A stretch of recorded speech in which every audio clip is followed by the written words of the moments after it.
Welcome po dito sa Men of Light for our 16th Sunday in Ordinary Time episode. Ang ating pong ebanghelyo ngayon ay mula sa ebanghelyo ni San Lucas, chapter 10 verses 38 to 42. At ang ating pong episode ngayon ay pinamagatang The Ministry of Interruption. No? Alam niyo po, naalala ko po nung binasa ko itong ating ebanghelyo. When I was in the seminary, one of our formators told us something that puzzled me at first. Sabi niya, learn to accept the gift of interruption. No? Para bang nung una kong narinig ito, sabi ko, gift? Interruption? Seryoso?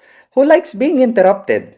Para bang you're writing a paper, preparing for an exam, nagre-review ka, nagdarasal o nananahimik ka lang, then mayroong brother seminarian nakakatok sa iyong kwarto. No?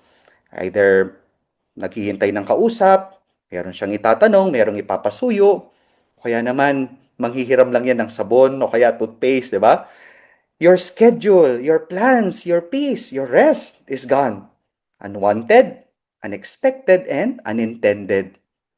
Pero alam nyo, habang tumatanda, the more I realize that life itself is a series of interruptions. Nandyan po yung mga iba't ibang mga sakit, yung mga traffic na lang, unexpected guests and events, a phone call that changes your day or even your life. And even growing up, ang pagtanda mismo is an interruption.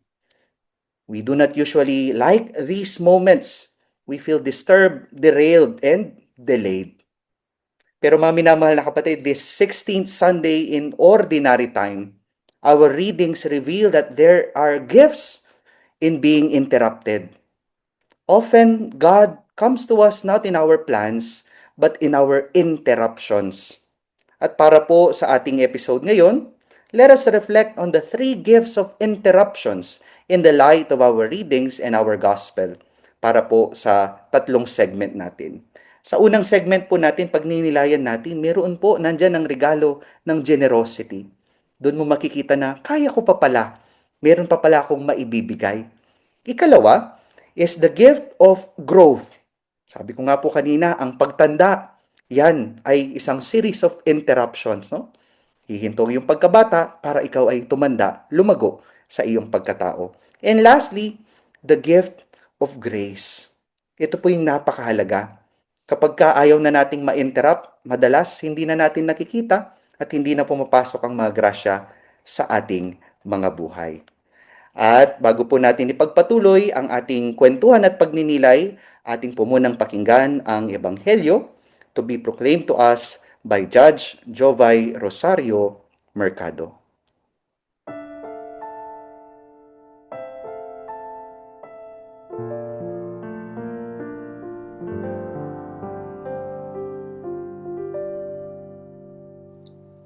Pagbasa mula sa Ebanghelyo ayon kay San Lucas. Noong panahong iyon, pumasok si Jesus sa isang nayon. Malugod siyang tinanggap ng isang babaeng nagngangalang Marta sa tahanan nito. Ang babaeng ito'y may isang kapatid na Maria ang pangalan. Naupo ito sa paanan ng Panginoon at nakinig sa kaniyang itinuturo. Alalang-alala si Marta sapagkat kulang ang kaniyang katawan sa paghahanda. Kaya't lumapit siya kay Jesus at ang wika, Panginoon, sabihan nga po ninyo sa kapatid kong tulungan naman ako. Ngunit sinagot siya ng Panginoon, Marta, Marta, naliligalig ka at abalang-abala sa maraming bagay. Ngunit isa lamang ang talagang kailangan. Pinili ni Maria ang lalong mabuti at ito'y hindi aalisin sa kanya. Ang mabuting balita ng Panginoon.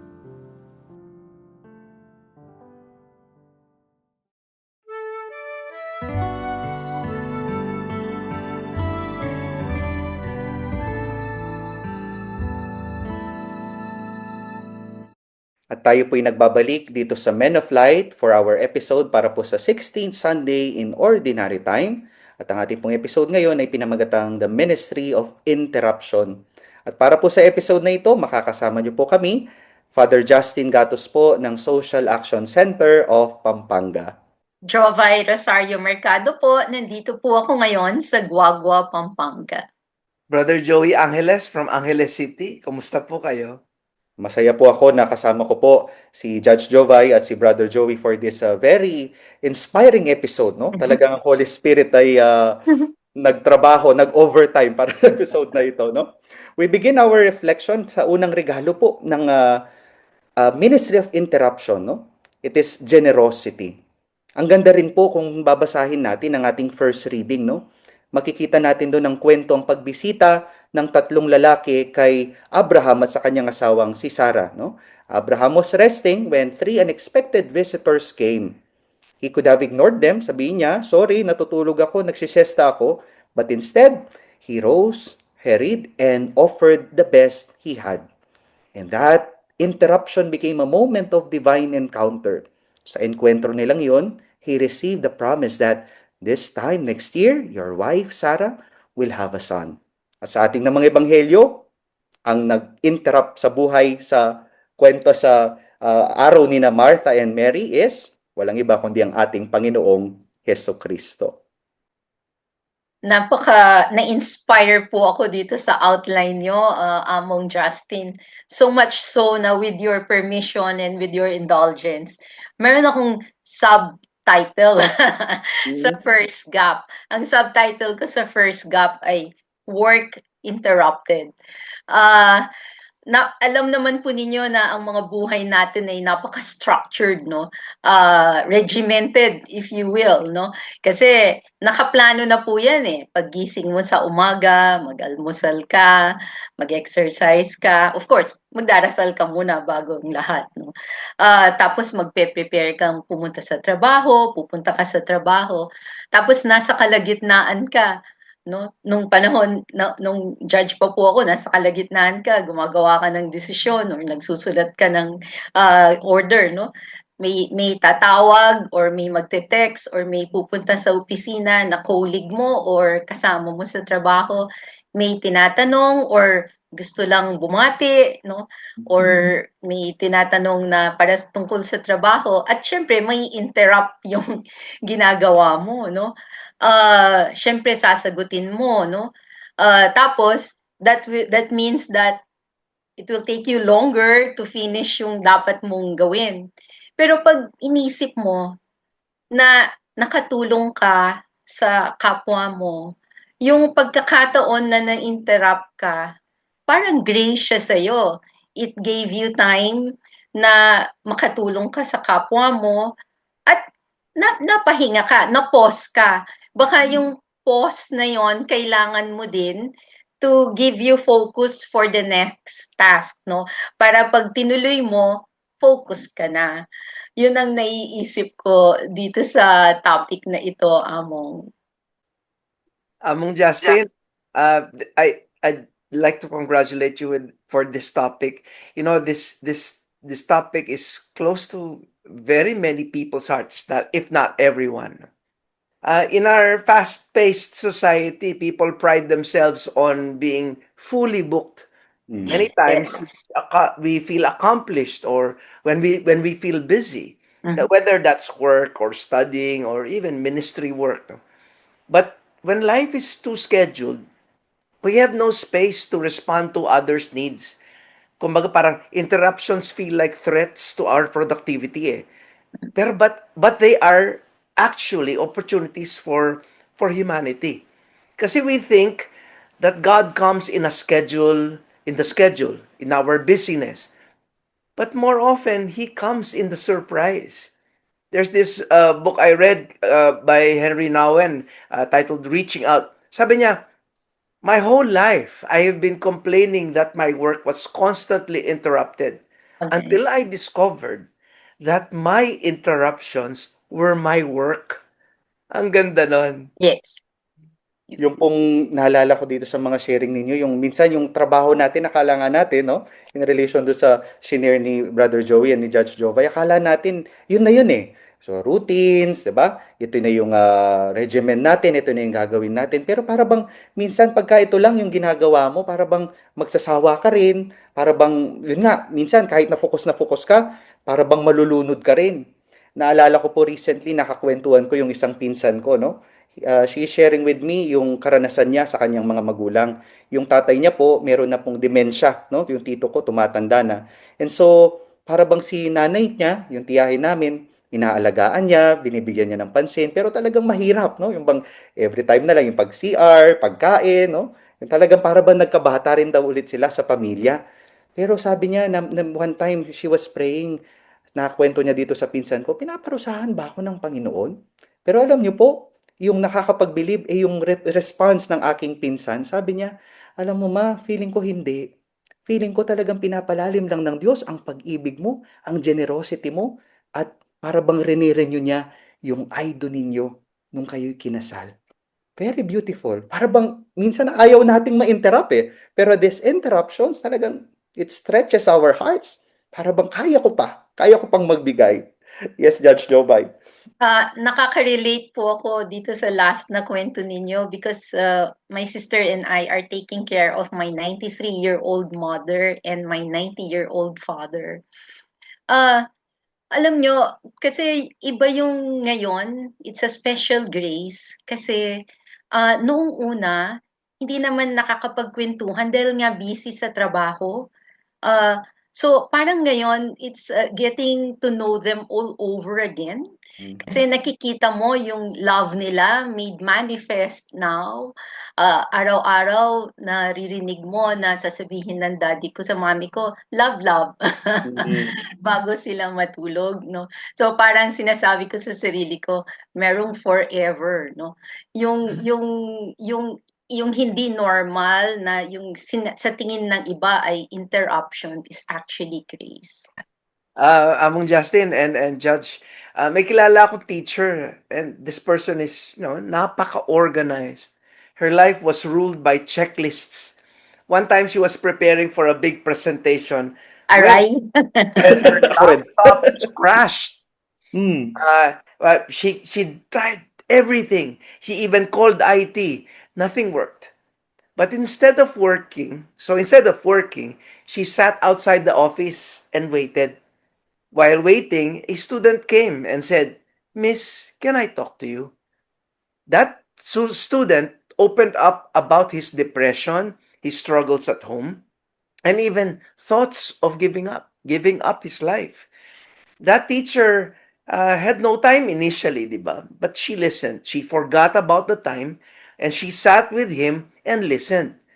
Later on, she told me, uh, Joey, that broken laptop ruined my schedule, but saved someone's life. Maybe God broke that machine so that I could be Yeah. present to a soul. Ang ganda nun. And I read somewhere that interruption is the soil where generosity grows. The more we resist it, the more self-centered we become. But when we allow our day to be disrupted by someone else's need, we, like Abraham, we host angels without knowing it. Wow. Beautiful, beautiful. Relate tayong lahat, no? Yung checklist na yan. Very Guilty. beautiful. Ayan.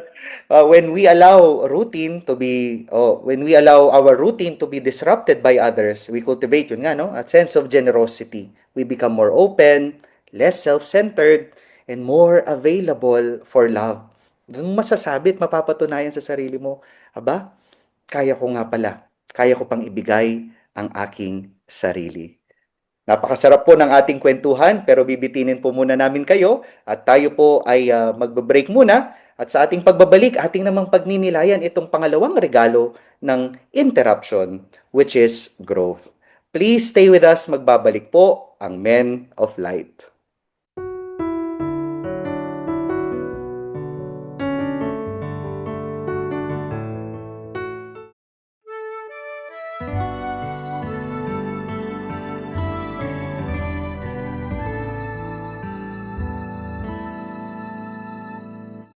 At tayo po'y nagbabalik dito sa Men of Light para po sa ating 16th Sunday in Ordinary Time episode na pinamagatang Ministry of Interruption.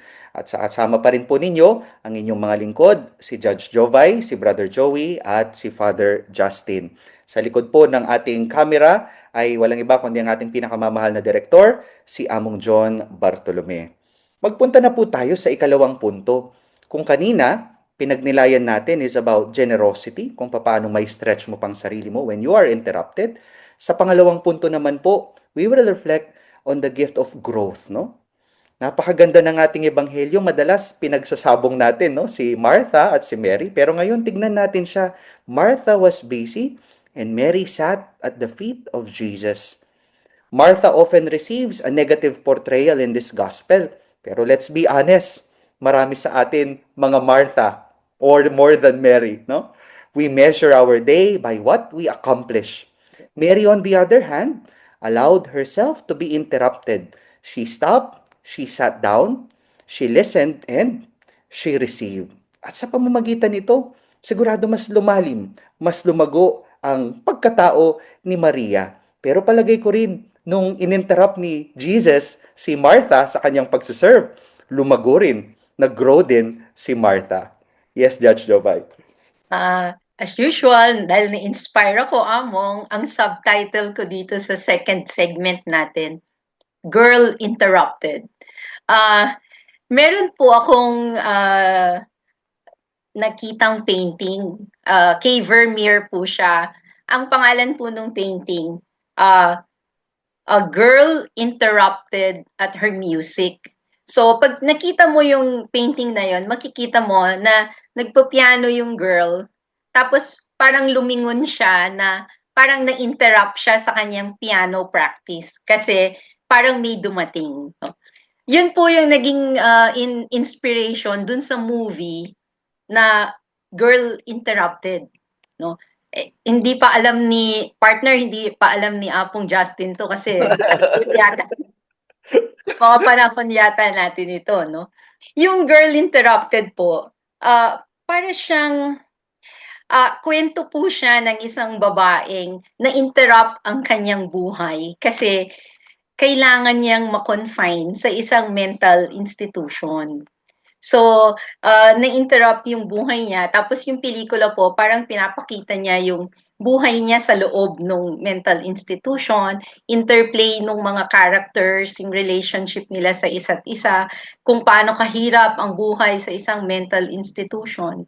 At natapos po yung movie, no, nang nakalabas siya sa mental institution. So, kumbaga parang na-treat po yung kanyang mental illness at parang ready na siya na makisalamuha uli sa normal na mga tao. Yung pong painting, pinapakita niya yung interruption ng isang predictable na buhay. Kasi piano yan. So, kung nagpa-practice siya, so predictable yung buhay niya. At an appointed time, yun ang kanyang gagawin. Yun pong dun sa libro at sa movie, parang interruption po siya ng anticipated life nung bata. Dahil parang alam niya kung ano yung magiging buhay niya. I'm sure pinaplano niya kung ano. Pero it was, of course, parang forcibly interrupted and disrupted because of her mental illness. Kaya parang sa ano ko, dahil na-interrupt yung buhay niya, nung lumabas siya, parang natanggap niya yung growth na kailangan niya para sa susunod na buhay niya. Among Justin and Judge, if we're talking about interruptions, well, the pandemic was perhaps the greatest interruption in recent memory, di ba? An unexpected global pause that no one asked for. Offices were closed, schools went silent, travel plans vanished, di ba? Even Sunday masses were moved online. Yes. For many, it was a time of deep fear, maybe loss, and uncertainty. But in the stillness that followed the chaos, something surprising happened. Mhm. Families who once saw each other, just passingly, di ba? Or maybe they now began eating meals together again. Parents discovered how much they missed their children. Uh, some people cut off from their usual distractions, began to reflect more deeply, pick up old hobbies, wrote journals, planted gardens, yung mga plantitos and plantitas o musbong, di ba? And quietly rekindled a relationship with God. Others learned to pray again, not out of routine, but out of a raw need to do so. Even nature itself seemed to respond. The skies cleared. The bird song returned to the cities. Parang time slowed down. What began as a disruption became for many a doorway to deeper clarity. It was as if the world had to stop so we could finally listen. Sometimes growth doesn't come by chasing forward. But by being forced to sit still, to be still. Naalala ko po dito sa mga sharing ninyo, no, yung sa Girl Interrupted at dito sa pandemic, no. Para rin sa seminaryo, meron tayong tinatawag minsan yung tinatawag nating regency period, no. Yes. Madalas kinakatakutan yan ng mga seminarista para bang ay ayoko niyan kasi baka hindi na ako magpahari. Pero it is an interruption na namumunga ng growth.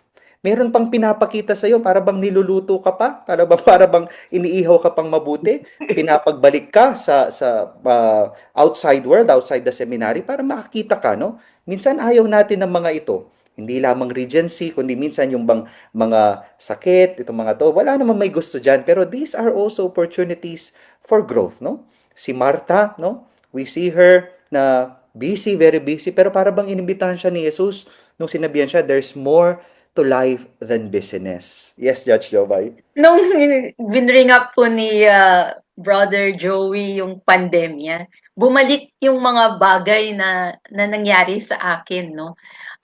Noon, syempre, dahil pumapasok, lalo na po nung ECQ, kasi we were forced not to go to work, no? Hindi ka pwedeng lumabas. Nakita ko yung sarili ko na araw-araw, hinihintay ko yung, di ba nagmimisa po nun si Pope Francis? I think ang oras niya parang lunchtime dito sa atin eh. Yes. So, imagine mo yung Pope, araw-araw nakikita mo, nagmimisa siya, no? Iba po ang nararamdaman mo every time, no? Siyempre, nandun na yung uncertainty ng mga pangyayari. Di naman natin alam kung anong mangyayari. Mabubuhay ba tayo? Pag dinapuan ba tayo ng COVID? Ano bang mangyayari sa atin?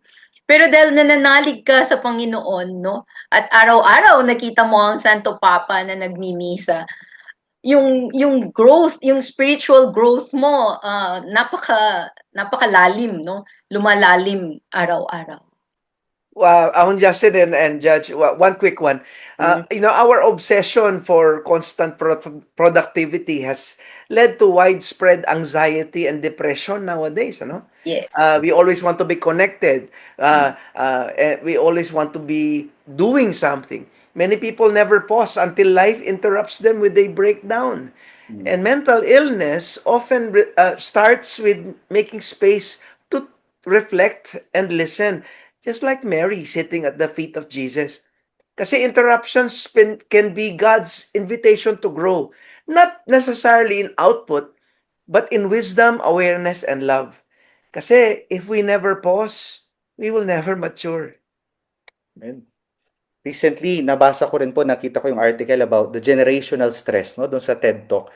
Para bang sinasabi ngayon, kung yung nauso rin itong mga mental health, no, naging aware tayo sa ating mga mental health concerns, na para bang kung meron physical breakdown, na stroke, na heart attack, meron din mental, emotional, and psychological breakdown. Diyan po nagsisimula yun, mga depression. Pero palagay ko itong mga interruptions, minsan maganda na hangarin na natin sila, no? We talagang deliberately interrupt, no? Itong mga araw natin, manahimik lang muna, mag-pause lang muna, no? Para maiwasan din natin yung mga unexpected interruptions sa mga darating na panahon, no? At i-interrupt po muna natin itong ating kwentuhan. Napakaganda po.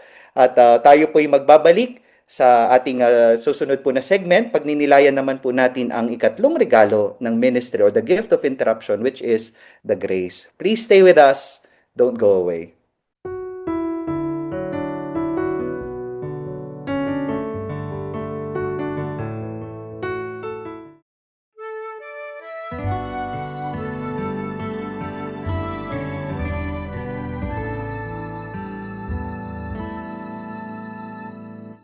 Tayo po'y nagbabalik dito sa Men of Light para po sa 16th Sunday in Ordinary Time episode natin na pinamagatang Ministry of Interruption. Kasama pa rin po ang inyong mga lingkod, Judge Jovay, Brother Joey at Father Justin.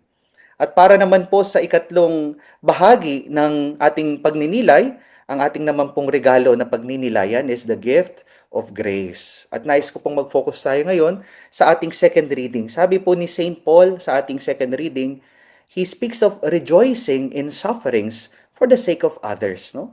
Ministry is full of interruptions, people needing help when you're tired, emergencies in the middle of peace, crises that don't wait for convenience. So para bang sa lahat ng interruptions na ito, hindi pwedeng hindi ka mag-suffer. Kahit na konti lang, may kurot, may sakit, no?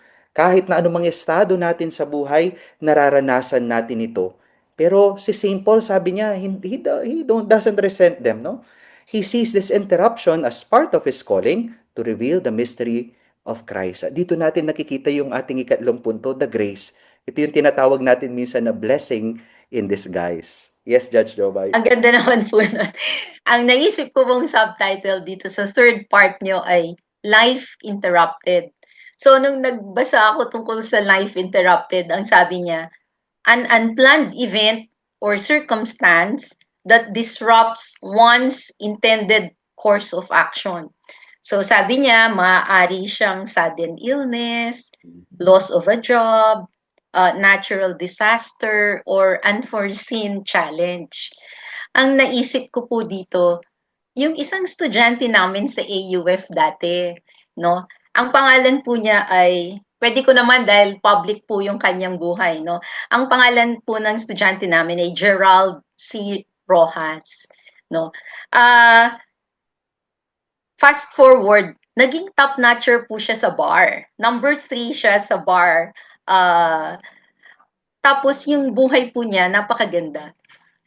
Na-interrupt po yung buhay niya nung college siya. In 2013, alam naman po natin yung Super Typhoon Yolanda. Opo. So, nung taga-Tacloban po siya, dumating ang malakas na bagyo. Nawala po lahat. He and his family lost everything. Wala talaga. Inaalala niya, makakapag-aral pa ba ako? So, yung UP Alumni Association, dinala po niya yung storya nitong mga bata ng taga-UP Tacloban sa UP Diliman. Meron pong mga, I think if I'm not mistaken, parang 5 babae na nagdesisyon sila na sponsor siya para makapagtuloy siya ng pag-aaral niya. So, nakapagtapos po siya ng college sa UP Tacloban sa tulong ng mga babaeng tumulong sa kanya. Tapos po, pumasa siya nakapag-CPA po siya. Nakahanap po siya ng trabaho sa Angeles. Pagdating niya sa Angeles, sinabi niya sa sarili niya, gusto kong mag-law. So, may nagsabi sa kanya, may law school dyan sa Angeles, yung AUF, School of Law. So, pumasok po siya habang nagtatrabaho siya. It was not easy kasi syempre, yung pera kulang, no? Pero nakapagtiyaga po yung bata, natapos siya. Nakapag-bar siya, na nahirapan siya ng todo-todo dahil nawalan din ng trabaho yung magulang niya. Tapos, nag-bar siya, nag-top siya ng bar. So, yung interruption sa buhay niya ay hindi niya hinayaang maging hadlang sa buhay niya. Imbes, nagkaroon siya ng grace dahil dun sa pagpupursige niya. That's a beautiful story, Judge. Alam mo, Justin, interruptions can also save a life eh. Halimbawa, malaman nabasa nyo na rin to sa Facebook. Her name was Bumi Chauhan. a 28-year-old British national from Baruk, Gujarat, India. And she is, at the same time, she's a business student at the University of Bristol. You know what? She missed the Air India flight 171 by 10 minutes. She arrived at 12:20, about 10 minutes after the boarding gate closed, and she was denied entry. Nagpupumili siya, ayaw na. Sabi niya she was held up by heavy traffic, thus arriving too late to board. In what she later described as a miracle, because later on she finds out na all 241 people that fateful June 12 died. Kumbaga, I think may isang survivor ata. Sabi niya, it's a miracle of a second life, sabi niya. Because of the interruption, because of the delay, kumbaga, she's alive. She did not board that ill-fated flight that tragically crashed. Beautiful. Napakaganda po nitong mga sharing ninyo at parang what's common sa dalawang ito. If I'm not mistaken, hindi ko na-research yung pong etymology ng interruption is parang break, no? Parang rupture, parang gano'n, no? Pagka nagbe-break kang ganyan, minsan, kasi ang dami-daming grasya ng Panginoon na nagdaraan sa buhay natin eh. Pero minsan para bang hindi na natin napapansin kasi nga paulit-ulit na lang, minsan hindi pagod tayo, 'di ba? Pero pagka nag-break ka itong interruptions na ito, dito mo makikita, papansinin mo yung grasya, no? Para bang doon mo lang, oo nga, no? At doon mo rin pagka natanggap mo 'yan, doon mo rin ibabahagi ito sa iba, no? Yung doon mo ma-appreciate ang grasya ng Panginoon na laging nandyan, hindi naman umaalis. Yes, Judge Jovay. Naisip ko po tuloy si Jonah. Naalala po niyo si Prophet Jonah? Di po ba pinapapunta siya ng Panginoon sa Ninive tapos ayaw niya, no? Tapos kung ano-ano ang ginawa niya. Parang interruption sa kanya yung ano ng Panginoon. Pero kung ano-anong ginawa niya, tuloy sumakay siya nag-flee siya sa barko. Tapos nagkaroon ng storm, tapos na thrown overboard siya, tapos kinain siya ng giant na fish, no? Na palaging dinidepict as a whale, no?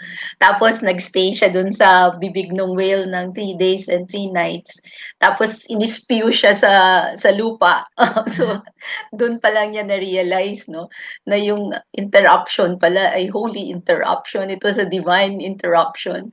So ginawa din niya yung sinagot niya yung tawag ng Panginoon para magpunta sa Ninive. And he saved Ninive because they repented, even the king, no?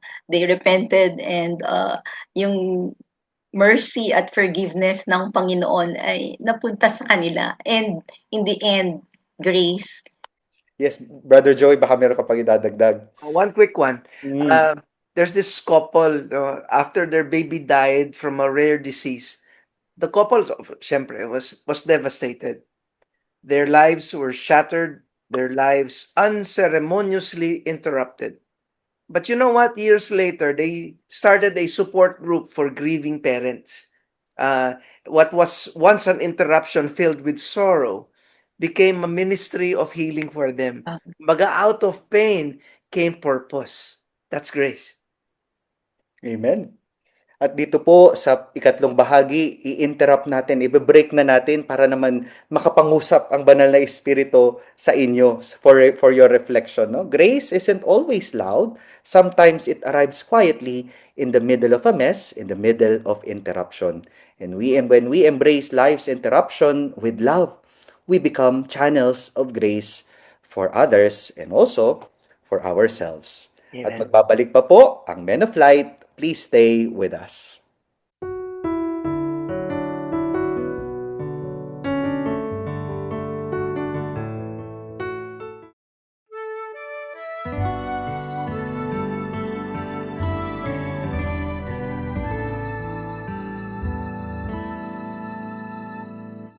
At tayo po yung nagbabalik mula po sa ating interruption, mula po sa ating break for our last part of our episode para po sa Men of Light. At dito po sa last segment po natin, we will read some of your comments from our social media accounts sa episode po natin ng Men of Light at sa ating mga daylight reflections. This will be followed by our greetings sa mga nagdiriwang po ng kanilang mga kaarawan, a brief summary, and the assignment for the week, and most importantly, our closing prayer to be led by Brother Joey to cap off today's episode. At syempre po, para po basahin ang inyong mga comments, ang ating mga greetings, narito po si Judge Jovay. Salamat po, Among Justin.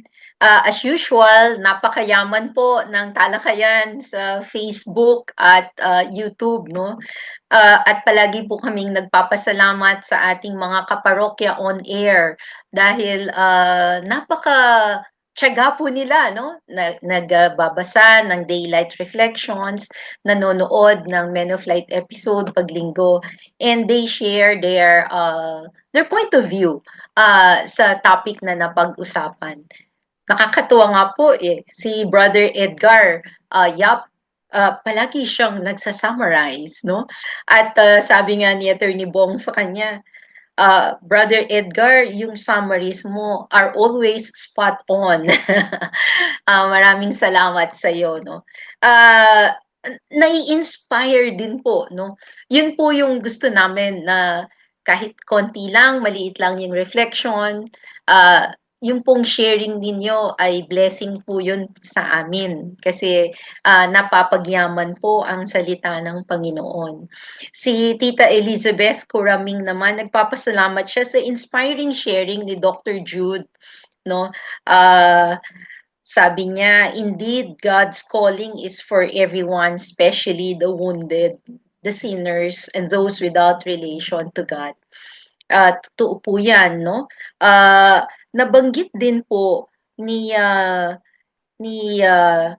Miss Kuraming, sabi niya, napakaganda ng mga reflection na nai-enrich yung lives namin dahil dito, no? Meron din pong Renee's tungkol sa depression, no? Sabi po ni Miss Leticia Balitaan, depression today's problem, no? Totoo po yan, no? Sabi niya, nagkaroon din daw po siya ng depression, but I healed myself through praying, sabi niya, and visited my 3 children's families. So, ang sa akin ko po dito yung binabanggit ni Among Justin kanina, yung kailangan ng support, ng suporta ng whether kapamilya mo or kaibigan mo or kaparokya mo sa Men of Light. Kasi po, napaka-importante po ng support nowadays, no? So, share lang po natin ang ating mga concerns. Malay mo, merong isang taong nagbabasa o nakikinig at matutulungan ka niya dun sa oras ng iyong pangangailangan. Yun pong YouTube comments po natin, dumadami din po ang mga nagko-comment at tinatanong nila, naalala nyo yung last episode natin, sinabi ni Father Deo na nag-put up sila ng foundation for the youth na nagsasuffer din from some sort of mental concerns. So tinatanong ni Romel Salta 7874, how can we be helpful with the caring of Young Minds Foundation? So makikipag-ugnayan na lang po kung ano po ang pwedeng maitulong dito sa foundation na ito. At nandito po tayong lahat para magbigay ng suporta sa kanino mang nangangailangan sa abot ng ating kakayanan. Among Justin. Thank you po, Judge Jovay. At para naman po sa ating pong mga birthday celebrator for this week, syempre po sa July 22, sa ating pong mga kaparian, si Father Daniel Baul. Happy birthday po, Happy Among. birthday po, Among Dan. Yes. And then July 25, si Father Ed De Leon at si Father Winnie Santos. Yan, happy birthday po mga Amongs. And para po sa July 26, si Father Ronnie Cao, ang kapitbahay ko po dito sa Lourdes Heights. Happy birthday po, Among Ronnie, ang ating healing priest. Ano? At kasama rin po, syempre, ang ating isa po sa ating mga Men of Light volunteers na si Joy Dungka Espino. Sister Joy, happy birthday birthday, po, Joy! July 23. Ayan. At para naman po sa ating pong summary, no? Sometimes the holiest moments don't come along with a warning. They just show up, no? Unexpected, unintended, no? Like Abraham's surprise visitors, Mary leaving chores to listen to Jesus, and St. Paul finding meaning in the messy moments. At ito po yung paalala sa atin ngayon sa ating episode. Interruptions aren't just problems. They can be God's way of reaching us. So next time po na magpaplano tayo tapos hindi natuloy o merong nag-iba sa plano natin, it is good to ask ourselves, is this just a hassle or is God trying to get my attention? At syempre po yung mga regalo ng ng Ministry of Interruption, generosity, growth, and grace. At para po sa ating simpleng assignment, naalala niyo po, Judge Jovay and Brother Joey, meron po tayo yung mga booklets, yung mga puzzle booklets before, yung mga Yes. books, yung bang spot the difference, find the ganyan, di ba? Yung mga may ganon. I Siguro love po, those games. amen, di ba? Makikita mo yun mo doon. Ang assignment po natin is spot the grace in the mess. I-review po natin every night, the whole week, araw-araw bago tayo matulog, yung mga interruptions natin sa ating buhay, whether malaki or maliit. At tignan natin kung aling regalo ang ibinibigay ng Diyos sa atin. Is it generosity, stretching our hearts? Growth, may pinapalago sa atin? Or grace, baka ginagamit tayo ng Diyos para maging grasya at kanyang muka sa iba. At para po sa ating pong pagtatapos, syempre po i-cap off po natin through our prayer to be led by Brother Joey. Let us place ourselves in a disposition of prayer. In the name of the Father, and of the Son, and of the Holy Spirit. Amen. Lord Jesus, I don't always like interruptions. I like my plans. I like knowing what comes next. I feel secure when things go my way. But life doesn't always follow my schedule. Sometimes things break down. Sometimes people need me when I am tired. Sometimes my heart is pulled in different directions I did not expect. Help me to see you in all these interruptions. Like Abraham, teach me to welcome what I did not plan for. To rise with kindness, to give when it is hard, to believe that blessings come when I open my door. Like Mary, help me to slow down, to choose presence over performance, to sit at your feet and listen. Even when the world tells me I should be doing more, let me hear your voice in the quiet moments. Like Martha, teach me to serve with love. But remind me that being with you matters more than all the tasks I can try to complete.